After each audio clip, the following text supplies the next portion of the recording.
Dead question பேப்பர்ல ரெப்படிட்டிவா கொடுத்திருந்த இன்னொரு ஃப்ரேசல் verb சொல்றேன் உங்களுக்கு. Run on. இங்கிலீஷ்ல வந்து ஃப்ரேசல் verb ஒரு கடல் மாதிரி நிறைய ஃப்ரேசல் verbs இருக்குது.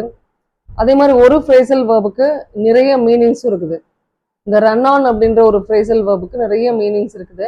ஆனா அந்த ரன் ஆன் அப்படின்ற ஃப்ரேசல் verb வந்து சென்டென்ஸை மீன் பண்றப்ப, ஃபார் எக்ஸாம்பிள் ரெண்டு இண்டிபெண்டன்ட் சென்டென்சஸ், ஃப்ரீயா இருக்கக்கூடிய ரெண்டு சென்டென்சஸை வந்து நம்ம கன்ஜங்ஷனோ ஒரு சூட்டபிள் கன்ஜங்ஷனோ இல்லை ஒரு பங்க்சுவேஷன் மார்க்கோ எதுவுமே ஒரு செமிகோலனோ எதுவுமே போடாம நம்ம வந்து சும்மா கண்டினியூஸா ரெண்டு சென்டென்சஸ் நம்ம சொல்றோம் அப்படின்னு சொல்றப்ப அதுல சில கன்ஃபியூஷன்ஸ் வரும்.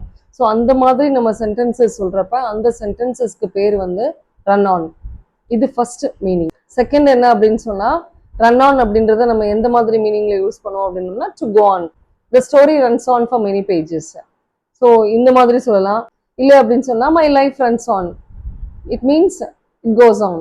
இப்போ தேர்ட் என்ன மாதிரி யூஸ் பண்ணலாம் அப்படின்னா, if someone is focused on something, ஆக்கியபைடா இருக்கிறாங்க அப்படின்னு சொன்னா அந்த இடத்துல நம்ம வந்து ரன் ஆன் யூஸ் பண்ணலாம். For example is thoughts run on in that direction. லாஸ்ட்ல ரன் ஆன் அப்படின்ற ஃப்ரேஸை வந்து நம்ம என்ன மாதிரி யூஸ் பண்ணலாம் அப்படின்னோம்னா, இது இதனால நடக்குது, இதனுடைய யூஸ் இது அப்படின்றத மீன் பண்றப்ப நம்ம சொல்லுவோம். For example windmills run on wind, my car runs on petrol. புரிஞ்சுதா?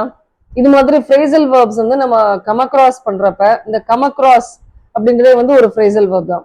இது மாதிரி ஃப்ரேசல் verb வந்து நம்ம பார்க்குறப்ப, கேள்விப்படுறப்ப, ரீட் பண்றப்ப நம்ம என்ன பண்ணணும் அப்படின்னு சொன்னா, மீனிங் தெரிஞ்சு வச்சுக்கிட்டு அதனுடைய யூசேஜ் தெரிஞ்சு வச்சுக்கிட்டு அதை வந்து நம்ம லைஃப்ல யூஸ் பண்ணணும், அன்றாட வாழ்க்கையில யூஸ் பண்ணணும் அப்படின்னோம்னா அது வந்து மறக்கிறதுக்கு சான்சஸ் இல்லை.